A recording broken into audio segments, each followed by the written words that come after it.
एक schedule caste के पास एक पत्रकार गया गांव में और उसको ये पूछता है कि क्या भाई तुम किसको वोट देने वाले हो? तो वो कहता है कि मैं बीजेपी और कांग्रेस दोनों को वोट नहीं देने वाला। तो फिर किसको देने वाले हो? तो वो कहता है ये मेरा सीक्रेट अधिकार है, मैं क्यों बताऊं आपको, आप क्यों पूछते हैं मेरे से? तो पत्रकार कहता है उसको कि आप बीजेपी को वोट नहीं देने वाले, ये बात तो मैं समझ सकता हूं, लेकिन कांग्रेस को वोट क्यों नहीं देने वाले? उसने कहा क्यों दे कांग्रेस को वोट? तो उसने कहा कि अरे कांग्रेस आपके लिए, आपकी कल्याण के लिए कितना काम कर रही है। आप गांव के आदमी हैं, आपके पास जमीन नहीं है, तो आपको भेड़ बकरियां भैंस खरीदने के लिए आपको बैंकों से लोन दे रही है, सब्सिडी दे रही है, आपको पंचायत व्यवस्था में आपको प्रतिनिधित्व दे रही है, आपको सरपंच बनाया जा रहा है, पंच बनाया जा रहा है। तो उसने सवाल किया, वो आम आदमी ने सवाल किया कि क्या सारी उम्र हम भेड़ बकरियां पालने वाले खरीदने वाले ही बने रहे? क्या सारी उम्र हम पंचायत समिति के पंचायत के ही मेंबर बने रहे? तो क्या कांग्रेस हमें प्रधानमंत्री बनाने वाली है देश का? क्या हमारे किसी भाई को प्रधानमंत्री बनाने वाली है? अगर बनाने वाली है तो बताओ, मैं कांग्रेस को वोट देता हूं। तो ये जो बात है, ये उदाहरण क्या दिखाता है कि एस्पिरेशन समाज में है, वो एस्पिरेशन बढ़ रही है। वो एस्पिरेशन से सत्ता पर नियंत्रण, हमारा सत्ता हमारे हाथों में आए, सत्ता पर हमारा प्रभुत्व स्थापित हो। और ये सत्ता पर प्रभुत्व स्थापित करना ये बच्चों का खेल नहीं, ये आंदोलन, अपने आंदोलन को महान बनाए बगैर हम लोग ये नहीं कर सकते।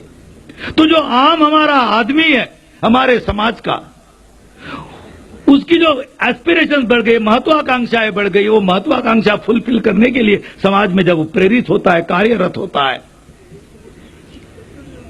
तो इससे उनका ध्यान हटाने के लिए हमारे समाज में अन्याय अत्याचार की बात को लेकर, अरे वो गांव में अन्याय हो गया, भाई उसके लिए क्या करने वाले हो तुम? अन्याय होता है किसी मध्य प्रदेश के किसी गांव में और महाराष्ट्र में सवाल किया जाता है, उसके लिए तुम क्या कर रहे हो? या आरक्षण, आज हमारे साथियों ने बताया कि कुछ लोग आरक्षण का नाम लेकर आगे आ रहे हैं। आरक्षण अपने आप में कोई आंदोलन नहीं है, आरक्षण ये आंदोलन का नतीजा है, रिजल्ट है।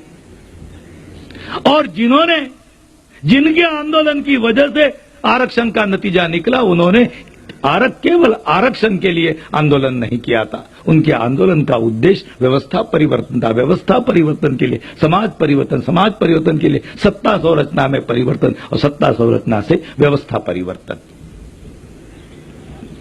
तो आज हमारे समाज का, आज बहुजन समाज की लोगों का वो आंदोलन के अंतिम उद्देश्यों की तरफ, आंदोलन के अंतिम लक्ष्यों की तरफ जो ध्यान जा रहा है, उस ध्यान से हटाने के लिए, और वो ध्यान, समाज का ध्यान उस अंतिम उद्देश्यों पर, उन अंतिम लक्ष्यों पर केंद्रित करने वाले लोगों कौन है? तो वो पढ़े लिखे लोग हैं। समाज में जो पढ़े लिखे, जो हमारे समाज के जो पढ़े लिखे कर्मचारी है, ज्यादातर वो बामसेब के माध्यम से जो काम समाज में समाज जागृति का हो रहा है, वो लोग हैं।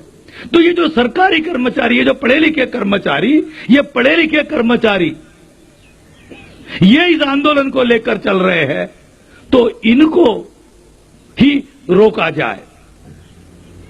ये इनको रोकने के लिए वो, इनको जो लोकप्रिय, इनको जो पॉपुलर लगते हैं, वो पॉपुलर चीजें इनके सामने ला रहे कि भाई वो आरक्षण की बात, आरक्षण बचाना है हमें।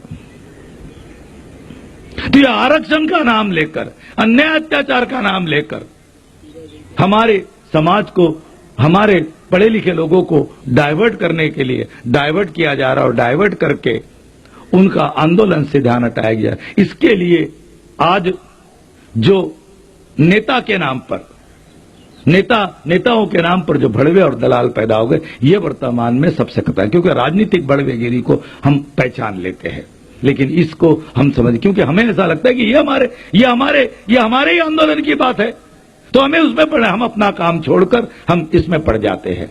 ये आज सबसे बड़ा नुकसान का खतरा है। तो हमें क्या करना होगा?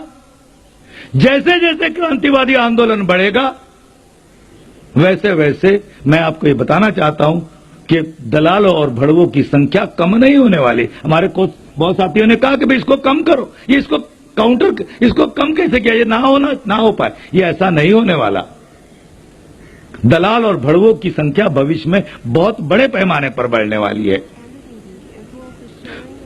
क्योंकि ये बढ़ाना ये हमारे हाथ में नहीं है, ये हमारे दुश्मन के हाथ में। दुश्मन हमें गुमराह करने के लिए, हमारा ध्यान, हमारा अटेंशन डाइवर्ट करने के लिए वो ये बात करते रहेगा। तो सबसे बड़ा उपाय, सबसे बेहतर उपाय ये है कि हम भड़वे और दलालों का फिनोमिना समझे और फिनोमिना समझकर भड़वे और दलाल क्या होते हैं, कैसे होते हैं, वो क्या करते हैं, ये समझे और समझकर अपने समाज को समझाए, ताकि भड़वे और दलालों का जो प्रभाव समाज पर होता है वो प्रभाव को काउंटर किया जाए, उस प्रभाव को निष्प्रभ किया जाए। यही उसका सबसे बड़ा उपाय है। ये बात आप लोगों के सामने रखने के लिए हमने इस विषय को आपके सामने रखा था। तो इस संदर्भ में इस बात को आपको समझते हुए आगे बढ़ना होगा। इसी के साथ ये तीव्र